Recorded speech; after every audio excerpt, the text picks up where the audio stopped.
എന്തായാലും നിർബന്ധം തന്നെ. അതില്ലാത്തവൻ വലിയ കുടുക്കിലും പ്രയാസത്തിലും തന്നെ. മാസലക്കും ഫീ സഖർ, സഖറാകുന്ന നരകത്തിൽ നിങ്ങളെ കടത്തിയതിന്റെ കാരണം എന്താണ്?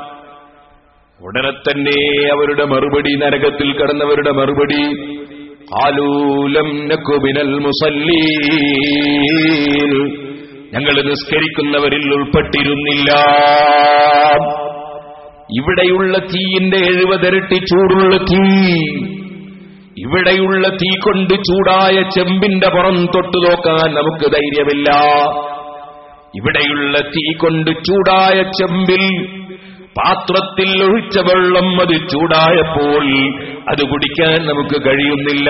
തിളക്കുന്ന വെള്ളം കുടിക്കാൻ കഴിയുന്നില്ല. അത് നമ്മുടെ കാലിൽ അറിയാതെ അങ്ങ് മറിഞ്ഞുപോയാൽ തന്നെ നമ്മുടെ തോലിരിഞ്ഞുപോയി, വെളുത്തുപോയി, പ്രശ്നമായി പോയി. എങ്കിലും സഹോദരിമാരെ, സഹോദരന്മാരെ, ഇവിടെയുള്ള തീയിന്റെ 70 ഇരട്ടി ചൂടുള്ള തീ, ആ തീയിൽ നിന്ന് ഞെരിഞ്ഞ വരുന്ന മനുഷ്യൻ, ثم لا يموت فيها ولا يحيى, അവിടെ നിന്നങ്ങ് കരിഞ്ഞ് കരിക്കട്ടയായി പോവുകയില്ല. ഇങ്ങനെ കരിയുന്നതിനനുസരിച്ച് കുല്ലമാ നളജത് ജുലൂദുഹും ബദ്ദൽനാഹും ജുലൂദൻ ഗൈറഹാ ലിയദൂഖുൽ അദാബ്, കരിയുന്നതിനനുസരിച്ച് തോലും മാംസവും ഒക്കെ ഇങ്ങനെ വീണ്ടും ഉണ്ടായിക്കൊണ്ടിരിക്കുകയാണ്. അങ്ങനെ ആ നരകാഗ്നിയിൽ വെച്ച് ചൂടായി അത് ഓരോ സെക്കൻഡിലും വിഷമിക്കുന്ന മനുഷ്യനോട് നിങ്ങൾ എന്തുകൊണ്ട് നരകത്തിൽ കടന്നു എന്ന് ചോദിക്കുമ്പോ ഒന്നാമത്തെ മറുപടി ലം നകു മിനൽ മുസല്ലീൻ. ഈ ആയത്തിൽ റബ്ബ് പറയുന്നു, സഖറാകുന്ന നരകത്തിൽ കടക്കുന്നവരുടെ മറുപടി, ഞങ്ങൾ നിസ്കരിക്കുന്നവരിൽ ഉൾപ്പെട്ടിരുന്നില്ല.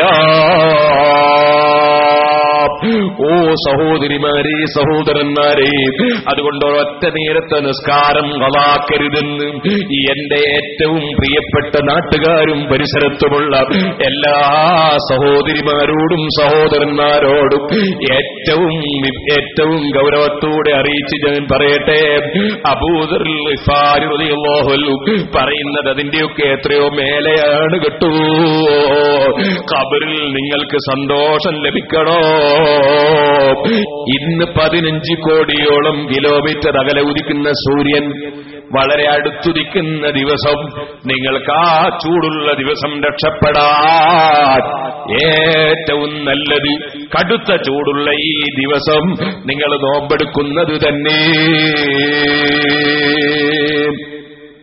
വസൗമു ഫീ ഹർരി ശദീദിൻ യൗമിൻ നശൂർ. സുബ്ഹാനല്ലാഹ്. ഇതുകൊണ്ടായിരുന്നില്ലേ സഹോദരന്മാരെ, നിങ്ങൾ കേട്ടിട്ടില്ലേ ഹജ്ജാജ് ഇബ്നു യൂസുഫ് എന്ന് പറയുന്ന ഭരണാധികാരി, ആ ഹജ്ജാജ് ഇബ്നു യൂസുഫ് ഒരു യാത്രയിൽ ഇങ്ങനെ നീങ്ങുമ്പോ ഒരു സ്ഥലത്ത് വെച്ച് അദ്ദേഹം പറഞ്ഞു, ആരെങ്കിലും ഭക്ഷണം കഴിക്കാനുണ്ടോ എന്ന് തെരഞ്ഞു നോക്കണം. ഹജ്ജാജ് ഇബ്നു യൂസുഫ് എന്ന് പറയുന്ന ഭരണാധികാരി വലിയ രാഷ്ട്രത്തലവനാണ്, വലിയ രാഷ്ട്രീയ നേതാവാണ്. പക്ഷേ അദ്ദേഹം പലപ്പോഴും അനീതി പ്രവർത്തിച്ച മനുഷ്യനാണ്. ധാരാളം ആലിമീങ്ങളെ കൊന്നവനാണ്, ധാരാളം ആലിമീങ്ങളെ വെറുത്തവനാണ്. അവന്റെ ഇച്ഛക്കനുസരിച്ച് മസ്അല പറഞ്ഞു കൊടുക്കാത്തതുകൊണ്ട് ധാരാളം ആലിമീങ്ങളെ കൊന്നവനാണ് ഹജ്ജാജ് ഇബ്നു യൂസുഫ്. ആ ഹജ്ജാജ് ഇബ്നു യൂസുഫ് ഒരു ദിവസം ഒരു നല്ല തോന്നൽ അദ്ദേഹത്തിനുണ്ടായി. അദ്ദേഹം പറഞ്ഞു, ആരെങ്കിലും ഭക്ഷണം കഴിക്കാത്തവരുണ്ടോ ഒന്ന് തെരഞ്ഞു നോക്കണം. മരുഭൂമിയിലൂടെ നടക്കുമ്പോൾ നട്ടുച്ചക്ക് പുതപ്പും പൊതിച്ചൊരു മനുഷ്യൻ കിടക്കുന്നത് കണ്ടു. വിളിച്ചുകൊണ്ടുവന്ന് ഭക്ഷണത്തിന് ക്ഷണിച്ചപ്പോ അദ്ദേഹം പറഞ്ഞു, രാജാവേ, നിങ്ങൾ ക്ഷണിക്കുന്നതിന് മുമ്പ് എന്നെ മറ്റൊരാൾ ക്ഷണിച്ചുപോയി, അത് ഞാൻ സ്വീകരിച്ചുപോയി. ആരാ ക്ഷണിച്ചത്? എന്നെ ക്ഷണിച്ചത് എന്റെ രാജാവായ റബ്ബാണ്, അള്ളയാണ്. എന്തിനാ ക്ഷണിച്ചത്? നോമ്പെടുക്കാനാണ്. അപ്പോഴാണ് ഈ ഹജ്ജാജിന്റെ ചോദ്യം, ഈ കടുത്ത ചൂടുള്ള ദിവസം നിങ്ങൾ നോമ്പെടുത്തിരിക്കുകയാണോ? അപ്പോഴാണ് ആ മഹാന്റെ മറുപടി, സുംതു ലിയൗമിൻ അശദ്ദ മിൻഹു ഹറാ. ഇന്നുള്ള ചൂട് 15 കോടിയോളം കിലോമീറ്റർ അകലെയുള്ള സൂര്യൻ അവിടെ ഉദിക്കുന്നതിനാലുള്ള ചൂടാണ്. അതേ സൂര്യൻ ഒരു ചാണോ ഒരു മൈലോ മേലെ ഉദിക്കുന്നൊരു ദിവസമുണ്ട്. ആ ദിവസത്തെ ചൂട് ഭയങ്കരമാണ് ഹജ്ജാജി. ആ ചൂടുള്ള ദിവസം രക്ഷ കിട്ടാനാണ് ഈ ചൂടുള്ള ദിവസം ഞാൻ നോമ്പെടുത്തത് കേട്ടോ. ഹജ്ജാജ് ആ സമയത്താ പറഞ്ഞത്, എന്നാൽ നീ ഇന്നത്തെ നോമ്പ് നീ മുറിക്കൂ, നിനക്ക് നാളെയോ മറ്റന്നാളോ മറ്റൊരു ദിവസം പകരമെടുക്കാം. അപ്പോഴാ ഹജ്ജാജിനോട് ഈ മഹാന്റെ ചോദ്യം, ഇന്നത്തെ നോമ്പ് ഞാൻ മുറിച്ചാൽ മറ്റൊരു ദിവസം നോമ്പെടുക്കാൻ എന്റെ ആയുസ് വേറെ ഒരു ദിവസത്തേക്ക് കൂടി ഉണ്ടെന്നതിന് ഗ്യാരണ്ടി തരാൻ ഭരണാധികാരിയായ നിങ്ങൾക്ക് കഴിയുമോ? മറ്റൊരു ദിവസത്തേക്ക് സൽക്കർമ്മം മാറ്റിവെക്കാൻ എന്നെ ഉപദേശിക്കാൻ നിങ്ങൾ ആരാണ്? നിങ്ങൾക്കങ്ങനെ നീട്ടിത്തരാൻ കഴിയുമോ? ഹജ്ജാജ് ആ ചോദ്യത്തിന്റെ മുന്നിൽ വറച്ചുപോയി. അപ്പോഴാ ഹജ്ജാജ് പറഞ്ഞത്, ഓ മനുഷ്യ, നല്ല രുചിയുള്ള ഭക്ഷണമാണ്, അതുകൊണ്ട് ക്ഷണിച്ചതാണ്.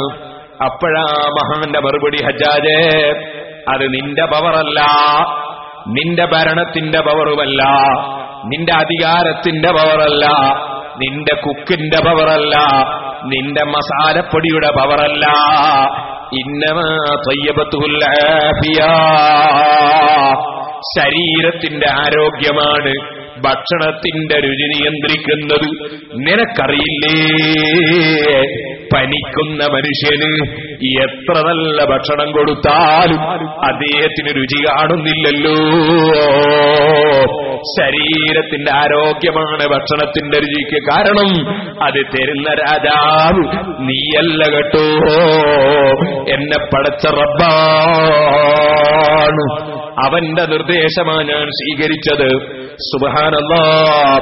സഹോദരന്മാരെ, മനുഷ്യൻ ചൂടുള്ള ദിവസമെടുക്കുന്ന നോമ്പ് അബൂദർ ഗിഫാരി റളിയല്ലാഹു അൻഹു പറയുന്നു, ഏറ്റവും ചൂടുള്ള ദിവസത്തിൽ രക്ഷപ്പെടാനുള്ള വഴിയാണ്. വസദഖത്തുൻ അലൽ മസാകീനി ലഅല്ലക്കും തൻജൂന മിൻ അദാബി യൗമിൻ നസീർ. വളരെ വിഷമിക്കുന്ന ദിവസത്തിലുള്ള അദാബിൽ നിന്ന് രക്ഷപ്പെടാൻ പാവപ്പെട്ട ജനങ്ങൾക്ക്, മിസ്കീന്മാർക്ക് ധർമ്മം ചെയ്യലാണ് ഏറ്റവും വലിയ നിദാനം. ധാരാളം ധർമ്മം ചെയ്യുക, ആ മനുഷ്യൻ ആഖിറത്ത് കുടുങ്ങൂല. അസീറായ ഏറ്റവും വിഷമമുള്ള അദാബിന്റെ ദിവസം അവനെങ്ങനെയെങ്കിലും അല്ലാഹു രക്ഷപ്പെടുത്തും. അവനെ രക്ഷപ്പെടുത്താൻ പറയാൻ ഒരുപാട് ആളുകളുണ്ടാകും, അല്ലാഹുവിനോട് റെക്കമെൻഡ് ചെയ്യാൻ ഒരുപാട് സാധുക്കളുണ്ടാകും. അതിനെന്ത് വേണം? നല്ല ഇഖ്ലാസോടെ കൊടുക്കണം, ധാരാളം കൊടുക്കണം, ധാരാളം കൊടുക്കണം. അല്ലാഹുവിന്റെ ദീനിനു വേണ്ടി ധാരാളം കൊടുക്കണം, സാധുക്കൾക്ക് ധാരാളം കൊടുക്കണം. അത് ചെറിയ വിഷയം അല്ല. പക്ഷേ മുതലാളിമാർക്ക് കൊടുക്കാൻ ഭയങ്കര മടിയാണ്. സുബ്ഹാനല്ലാഹ്, കൊടുക്കും. എവിടെ? പത്രത്തിൽ പേര് വരാൻ വേണ്ടി കൊടുക്കും, ആളുകളുടെ സ്ഥാനവും മാനവും കിട്ടാൻ വേണ്ടി കൊടുക്കും, പലരും കൊടുക്കും. വളരെ പാവപ്പെട്ട മനുഷ്യനാണ്, നമുക്ക് ഉറപ്പുണ്ട്. പക്ഷേ അദ്ദേഹത്തിന് കൊടുത്താൽ അതാരും അറിയൂല, എന്നാ കൊടുക്കൂല. പാവപ്പെട്ട മനുഷ്യന് വേണ്ടി വലിയ ഒരു സ്ഥാനമുള്ള ഒരാൾ പിരിവിന് വന്നാൽ ചിലപ്പോൾ അയാളേക്ക് നമ്മൾ കൊടുക്കും, എന്നാൽ പാവപ്പെട്ടവന്റെ കൈ കൊടുക്കാൻ മടിയാണ്. അവനെ കൊടുത്തിട്ടൊരു കാര്യമില്ല, അതാരും അറിയില്ല. നിന്റെ കൊടുതി, നീ ഏറ്റവും ലോകത്തെ ഏറ്റവും പരാജയപ്പെട്ടവനാണ് നീ. കാരണം നിന്റെ കൊടുതി അല്ലാഹുവിന് വേണ്ടി കൊടുത്തില്ല, നീ കൊടുത്തതൊക്കെ ജനങ്ങൾക്ക് വേണ്ടി. അല്ലാഹ് തന്നത് മറ്റൊരാൾക്ക് വേണ്ടി കൊടുത്തു. നീ എന്തൊരു നന്ദികേടാ ചെയ്തത്? തന്നത് അല്ലാഹ്, കൊടുത്തത് അവന് വേണ്ടിയല്ല, നിന്നെ വേറെ ഒരാൾക്ക് വേണ്ടി. കൊടുത്തവന് വേണ്ടി, തന്നവന് വേണ്ടി നീ കൊടുത്തില്ല. നിന്നെ പോലെ പരാജയപ്പെട്ടവൻ വേറെ ആരാണ്? അല്ലാഹുവിന്റെ പൊരുത്തത്തിന് വേണ്ടി നൽകണം. ഏത് അദാബിൽ നിന്നും രക്ഷപ്പെടാൻ അത് വഴിയാണ്. ഇപ്പോൾ ഞാൻ അതിലേക്ക് വിശദമായി കടക്കുന്നില്ല. വഹജ്ജുൽ അവാഇമിൽ ഉമൂർ, ഏത് വലിയ വലിയ പ്രശ്നങ്ങൾക്കും പരിഹാരം ഹജ്ജ് നിർവഹിക്കലാണ്.